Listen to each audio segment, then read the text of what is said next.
a crazy, relentless pressure, looking to score push-outs early in the match and get his opponent exhausted. AKGUL is phenomenal for a heavyweight, being very agile, being able to get on a single leg, finishing at a very high rate. It's going to be a very exciting match.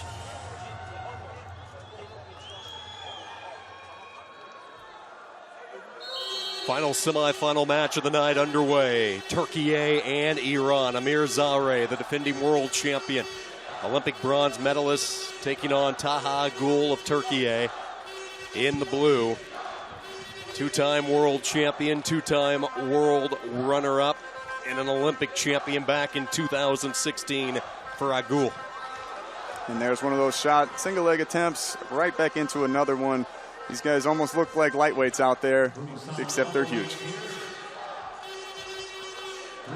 Winning the hand fight is very critical here, so I'm looking for who can be inside into the collar tie and be inside their opponent. It's going to make it a little bit easier to push. And you can see AKGUL, he got pushed around in the World Finals just a little bit. You can see he's got that kickstand back. Look at his right leg, and he's making sure he doesn't give up any ground. And if you build that pressure up, it's going to be much harder and just as taxing on the offensive opponent. And he's looking to hold his ground right now, and he pulled off one single leg attempt. That's going to be the way it's going to work for AKGUL if he's going to win this match. AKGUL overcame some adversity toward the end of the 2019 season. He was shut down due to a serious shoulder injury. It kept him away from the sport. Plus, then you have the COVID pandemic that hit. So he was without wrestling for a good year and a half as everything was shut down. Back healthy here in 2022, talking to his local media, is as good as he's felt physically. Determined to get back on top.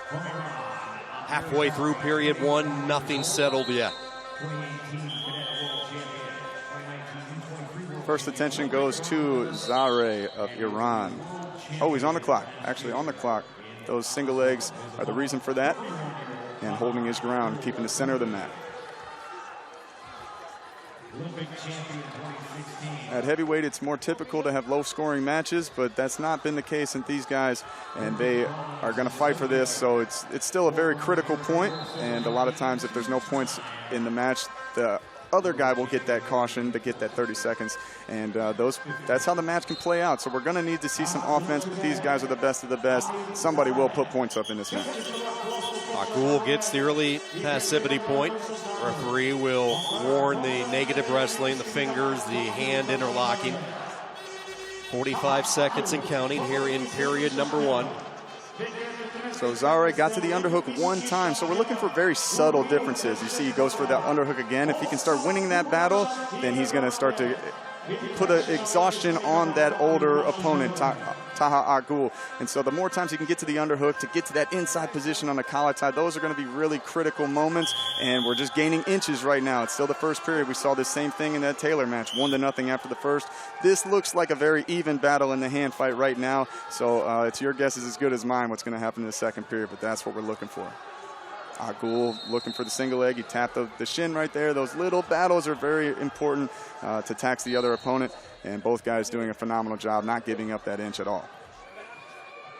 Final few moments of the first period, and 1-0. AKGUL will go into the corner out in front of Amir ZARE, who was defeated by Gino Petriashvili of Georgia in the quarters of the Tokyo Olympic Games, but he avenged the loss, took him down in Oslo a year ago, along with that man right there, Taha AKGUL. Here in 2022 for ZARE, he skipped the Asian Championships. He wrestled for the first time in Almaty, Kazakhstan. Part of Iran's golden trio when you factor in Yazdani and Gasimpur, all three world champions. So if I'm the coaches in Iran's corner, he really wants to get to that underhook. He feels very comfortable in there. At this level of competition, we're doing setups to get to the setup. And so underhook is normally a setup to get to a shot, maybe at the lower level and beginning of wrestling and fundamentals, but it's very, very hard to get there. So now I'm going to push, sag, and then get to an underhook to try and get to my best position so I can wear on my opponent just enough to get him to the edge of the mat and look for that 1 point. Nice shot as ZARE's getting very aggressive. Taha AKGUL got in on the leg, but phenomenal defense by ZARE, getting out of that with really not much effort. Right back into the hand fight. These guys both relentless. Well, that was a real nice strike by AKGUL after the big club coming on the back of the neck. He went right down to the ankle and had ZARE in a little bit of trouble. Good defense to get back up on the feet. And like I said, before this match started, AKGUL, his finish rate is off the charts. It's very, very high. So for him to slip out, ZARE to slip out that easily is very telling. And so once again, Iran is put on the clock 2 times in a row, and I think that shot, being the only shots in the match, is the reason for that. And but I mean, at heavyweight, ZARE is very, very aggressive, but the shots at the heavyweight level is what caught the referee's eye, and they put him on the clock twice.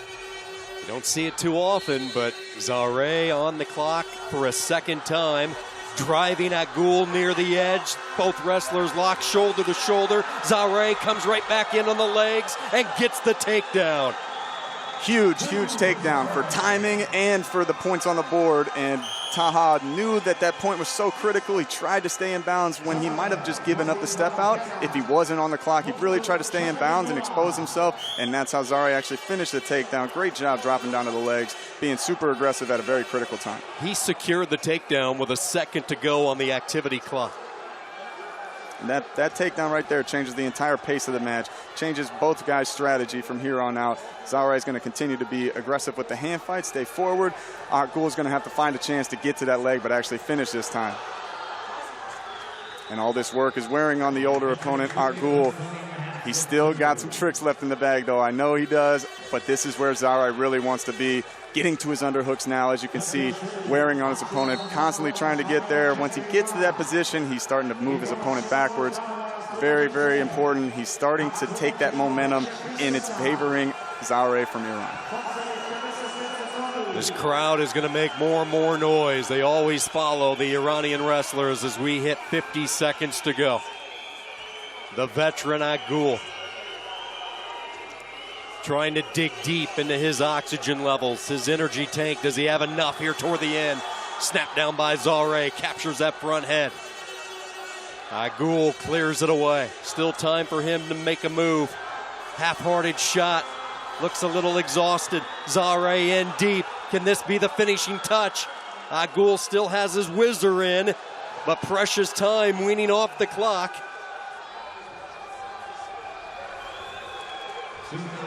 Little switch by AKGUL near the edge, still circling, and he gets the takedown late. Wow, so he is exhausted. He was 100% exhausted, and it looked like he was dead to rights. The best in the world always give themselves a chance. He had not much left in the tank. He stayed with the whizzer. He gave himself a chance. He did a slip out, limp leg. It's a lightweight, maybe a 57-kilo technique, and he spun all the way around. And it looked like ZARE didn't really know what was going on and got the takedown. AKGUL is going to be moving into the finals once again. Phenomenal performance. Challenge coming from Iran, Amir ZARE. And this is what the Independent Review Council is looking at as we focus on the Jumbotron. What they're going to be looking for and what they're challenging is, did ZARE have a takedown at any point during this? Because it's pretty clear once he spins out of this that AKGUL finishes the takedown. You need 3 points. Yeah, this is going to be a takedown for AKGUL, and that's it. It's going to do it. Iran fans think otherwise, as it is very close. We're going to find out here.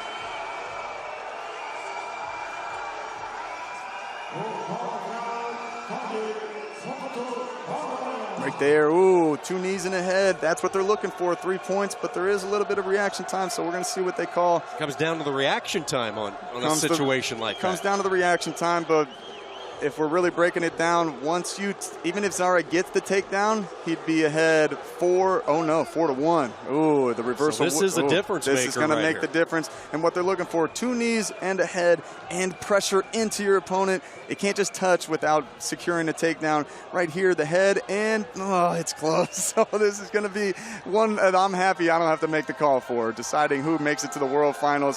Highest stakes you can imagine. Here they come. We are about to find out.